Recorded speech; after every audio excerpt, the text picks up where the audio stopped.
My second topic is what do people have, the impact with people that have asthma, and the angle will be what causes an asthma attack and how many people die every year. I chose this because I did suffer from having an asthma attack and I nearly died, but I know many people who had an asthma attack and died a long time ago, and it was really sad. The mode of address that I'm using is observational, and the topic will appeal to people that suffer asthma because, or someone who knows someone who suffers from asthma, and this will appeal to 16 to 24 year olds, sorry. And I think my viewers will assume that they know about this topic. And the key issue, the key groups that I'm going to interview is a GP and like 1 or 2 asthmatic people who had suffered an asthma attack. So that's my initial idea. So I think saying from 16 to 24 year olds is quite close. Like if you have it wider, because like younger people, like they should be able to see it. It's like they know that if they haven't experienced one but they do have bad asthma, they could get like the idea of how to cope with it or stuff like that. Whereas if you're just limiting it from 16 and above, then the younger people won't have no idea of what to do. I understand. So yeah. I think the topic is good because like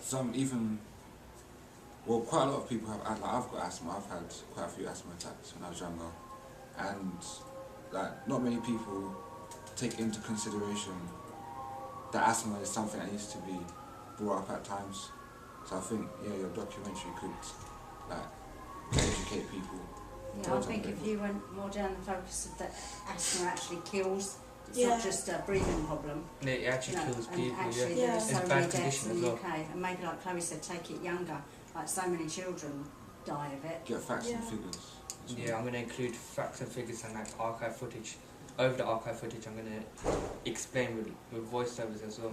Maybe rather interview parents that have, if you could, Yeah. that have actually lost Yeah, children or. because my brother, he had a really bad asthma attack once and I had no idea what was going on.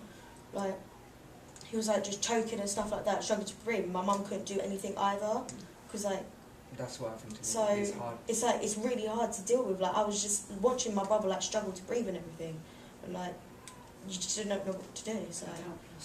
Yeah, So that was me before. In terms of the appeal to the age, 16 to 24, is there any way you can like try and appeal to them a bit more? How are they going to become immersed into it? That's a tricky Because question. it's kind of a young audience. I think because mainly, this is my opinion, I think that younger people do suffer from asthma and do have asthma attacks, but yeah, that's my Are you opinion. going to video like younger people, older people to make it more relatable? Is it going to be yourself as well? It's going to be myself as well, and it's going to be, So it's going to be sort of performative. yeah, Yourself. and I'm going to interview other people. Anything else? I think it would be quite a hard one, but quite an interesting one if you know how to do it right. In terms of the interview with the GP, do you know what information you're going to get? Is it going to be facts and figures? I want to receive the facts and figures that how many people died last year because of asthma attacks. How do people get asthma? Within the interview, it's going to be like just straight interview, or is it going to be graphics over the interview, though, sort of? I think I'm just going to go straight to the point because that's getting them key information about this topic. Yeah, maybe you could start it with, you know, so many 16-year-olds died in London. You could even get it more a narrow sort of limitation on the area. Died in London last year. Something like that would really shock the audience. Yeah, if you say it in London, but then if you try and get a statistic of like globally as well. Yeah. So like, Yeah. it gives them a wider sort of like picture of it as well. I think you should try and for interview. I think you should try and interview like a sports professional or someone that's quite athletic who does suffer from asthma. Yeah. Yeah. To Do you get their know views on it. somebody that's really famous who has asthma? Paul Scholes. he has utterly debilitating asthma, where it's a massive issue for him. So he never broke through to the Man United first team, so he was about 22, because he was still Paul Scholes, he was still, you know, the best midfield passer of his generation in England.